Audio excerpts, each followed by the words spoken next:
What up, beautiful people? It's your boy Micah. You know what it is. Here we talk tips and perspectives so that you can live freely in reality. Today's video, I wanted to talk about my experiences as a person of color in the transgender community and how I experienced the transition going from female to male within our current climate, right? This current society, but as a person of color. You know, I think it's fantastic. I think it's great that we have a lot more representation now, more and more representation in the YouTube space for transgender men. But I've noticed a lot of the transgender men that we have out there are white. And although I have nothing against, you know, white people or anything like that, I think it's disingenuous to say that our experiences are completely the same, right? We experience, I think, transition so much different as people of color because society treats us differently as people of color. And so I wanted to talk a bit about some of the things that I noticed as I started transitioning. One of the main things that really gets to me that I've noticed as I started transitioning is, and I don't know that we even really talk about it.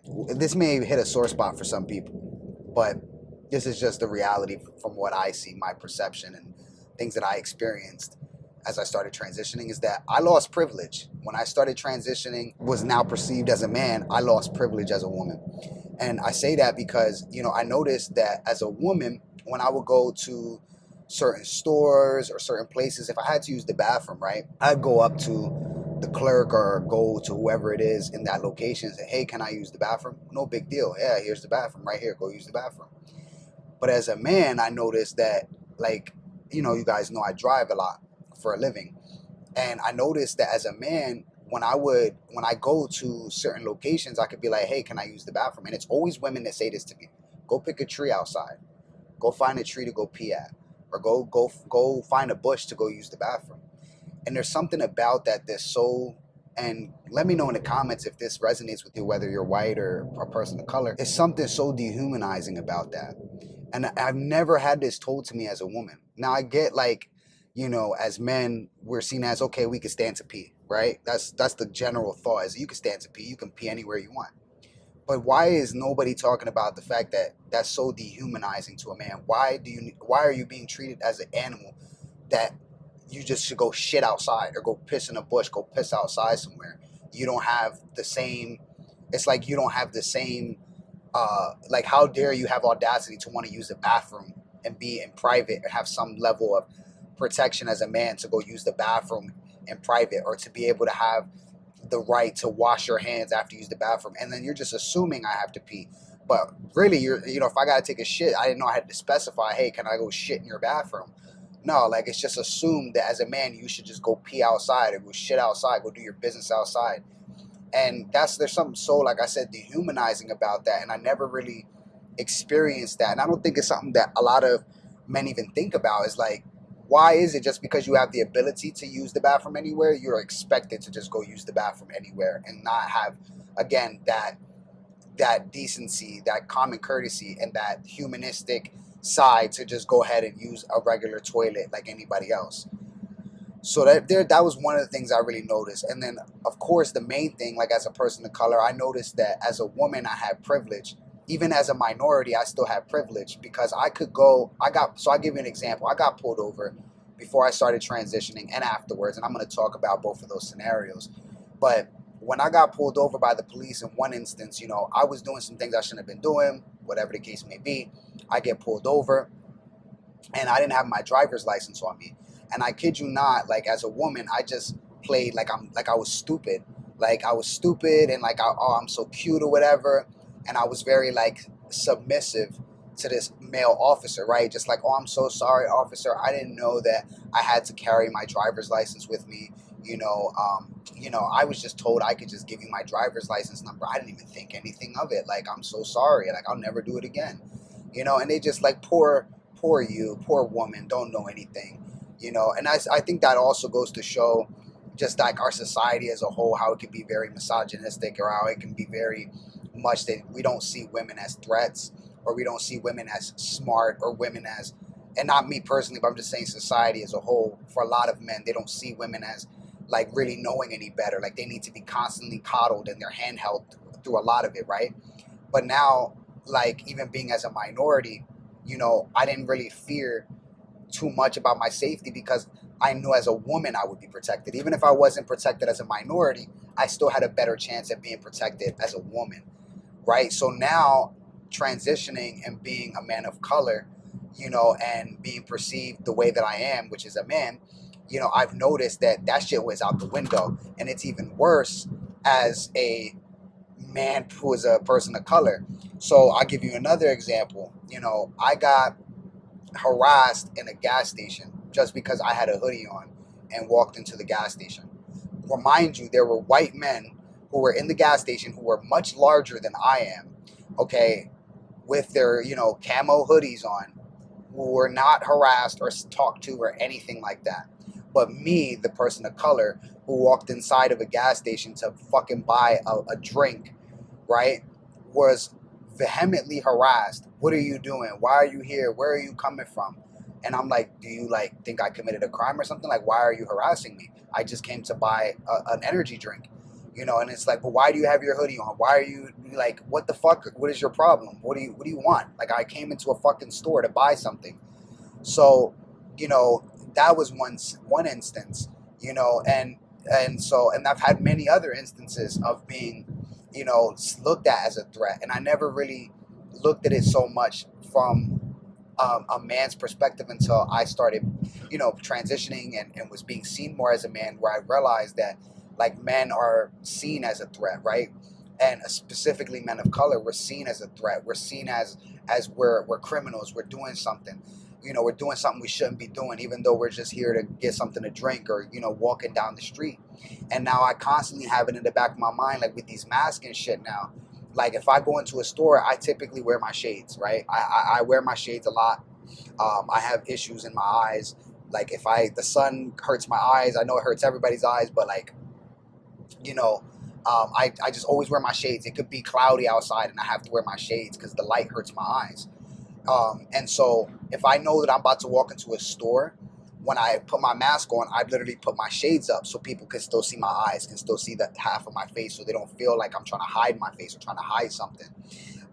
If it was cold and we were wearing masks, I took my hoodie off. If I had shades on, took my shades off, took my hoodie off, walked in there, you know, with my mask on or whatever. And even then, I tried to keep my hands where people could see them. I try to be polite. You know, hello, how you doing? Talk to everybody, because I don't want to be viewed as I'm threatening to somebody, you know. And so that's something that I realize don't really get talked about a lot in our community. It's like, it kind of sucks because, you know, we as people of color, we can't really relate so much to the trans experience of our white counterparts because their experiences just in general outside of transition is so different. And then, you know, let's take it a step further and talk about culture, right? Like, so for me, before I started transitioning, I'm Puerto Rican, right? My wife is Puerto Rican. And before I started transitioning, you know, as a woman, I was expected to serve others and, you know, serve people, or, you know, everything has its role, especially like our culture is very important. Especially to me, my culture is very important to me, right? But I noticed that my wife, when we would go visit her family or anything like that, I was expected to get my own food or my own drinks or anything like that. And also kind of expected to some degree to serve the other men that were there. Now, as I transition, and I'm viewed as a man, which I am a man, but now that I'm perceived as a man by others, right, it's shifted, right? So like I go now to visit my wife's family as an example, and her grandmother, she's the sweetest woman ever. Like I love her. I say that she's my abuela too. And anyway, I go to visit, and it's just interesting how like my wife has sat down to eat, and in our culture, it's very rude for a woman or for your wife or your sister or, you know, basically any feminine presenting person or female or woman, however you want to identify it, it's very rude for you to get your own plate before you serve your spouse, before you serve your husband. It's very disrespectful to do that because it's you know, and it's not a misogynistic thing. I know it seems like that to a lot of people, but in our culture, it's seen as nurturing to serve your husband because he works hard and he does, you know, he does everything for you that needs to be done for you, that he does his job in that tradition, he does what he's supposed to do, and all of those things. It's very rude for you to get something to drink or eat something and sit down before you serve your husband. And so my wife, she has sat down, and her abuela was like, her grandmother was like, "Get, why you haven't served Micah? Like, she's already starting to eat." And she started laughing. She goes, "Oh, Micah has his hands and legs. He could go get his own food." And I just laughed or whatever. I was like, "Oh, no worries, well, like, I'll go get it." And she's like, "No, no, no." And she looked at, and she just repeated the same thing again. Again, it's my wife's grandmother. She's in like her 70s, and so she's very traditional. And she's like, no, she just repeated it. "Why haven't you served Micah yet?" And so my wife kind of just looks at her and she's like, "You're not gonna serve him his food, or like get him something to drink or something? Like, isn't he hungry? Are you hungry, Micah?" And I said, "It's okay, I'll get it myself." And she just looked at my wife, and my wife stands up because she recognized in that moment, like, you can't argue. Like, and then she's the matriarch, you know what I mean? Like, women are revered in our culture. Like, you don't argue with her. She's older than you. She's your elder, and and she's, the matriarch. So you need to do what she's telling. This isn't a conversation. You know what I mean? So my wife gets up. She goes to serve me food, and she brings me food. And then me and my wife eat together. And then my wife's Wella, she's just like smiling and stuff, like just happy about it. So I say that to say, like, in our culture is so important too. Like, I noticed the differences of how I was treated. And it's not necessarily a bad thing or a good thing. It's just something I noticed and I just wanted to share. But it's like, I noticed culture doesn't get talked about a lot as we transition, because there are so many nuances within, like, especially like my culture, that come with being a man. And you normally learn this from your father, or you learn it by watching how your mother treats your father and all of those things. And it's not something I noticed that we talk about in the community. I think a lot of times we have some of this insecurity in our community, and this, like, not even just insecurity, but even this whole thing of like, we're like kind of fighting amongst ourselves on what it means to be a man. I think a big part of it is because we weren't socialized as men. And so I don't know about you guys, but for me, when I say I wasn't socialized as a man to a certain degree, I'm talking about in my culture. In my culture, it was like the girls had to stick together. You're safer in groups. So you leave. If I wanted to go somewhere, my sister had to take me. If my sister wanted to go somewhere, even though she was younger than me, I had to go with her to protect her till she's protecting me. Whereas the boys could do whatever they wanted to do, right? And we had curfews. The boys didn't have curfews. We were taught to sit a certain way, sound a certain way, talk a certain way. We were taught those things, how to cook and how we're supposed to cook and all of those things, and who gets served first. You serve the man, your husband or your spouse, whatever, and then you serve the children, and then the cook eats last, serves themselves last. And so it was like, there's so many nuances within our culture. And I think that if you don't talk about these things, then it's hard to kind of gauge where you fit as a man in this world when you weren't socialized as one. I feel like in my situation is a little different because, I was raised with my father up until he passed away. And then, I found out about my biological father, which me and him now have a relationship. And also, like, I have an older brother as well, and so I can vividly see the differences between how certain things were for them. But my father also took it upon himself when raising us, even though he raised us slightly differently to a certain degree.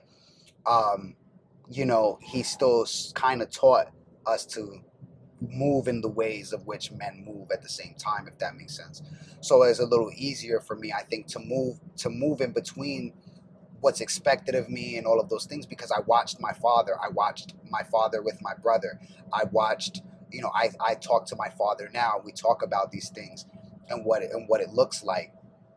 And so I really don't want to make this video super long, but let me know in the comments if you have any questions, or if you want to talk a little bit more about culture and our experiences as people of color, because I think it's important to have this conversation. It's important to see the differences and why we need more people of color to talk about their experiences, because at the end of the day, I have certain things I have to look at and worry about or think about that's going to be different from our white counterparts. Again, I'm not racist. I don't have an issue with white people talking, but they're, you know, I don't know their culture. I don't know what is important to them, what their values are, what their morals are. I don't know that, because that's not something that is talked about. But I know how I was raised and my culture and my values as a person of color, and why they are so closely linked to what I would consider my manhood or my masculinity, because of the things that I learned within my culture.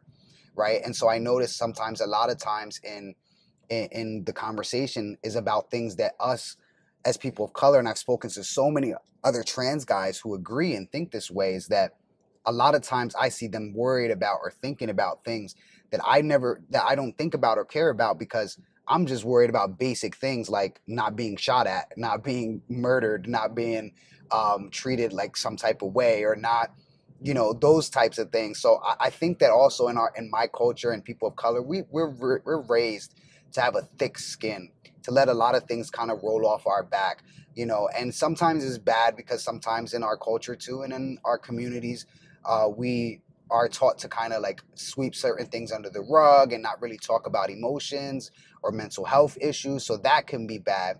But I think there's also a level of mental fortitude that comes from being a person of color and our culture and what's taught to us on how to navigate, not how to navigate the world, because of the fact that people are always going to be looking down upon you or treating you some type of way.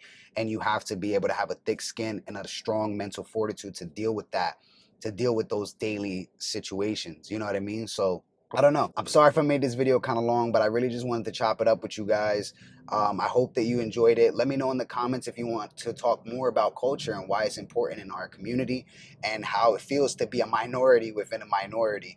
And if you want more videos that we can talk more about this topic, let me know in the comments your experiences. If you are a person of color, or even if you're not a person of color, what's your culture? What's your experiences because of the way that you were raised and the ways of which things were for you? How does that affect your transness, your trans identity?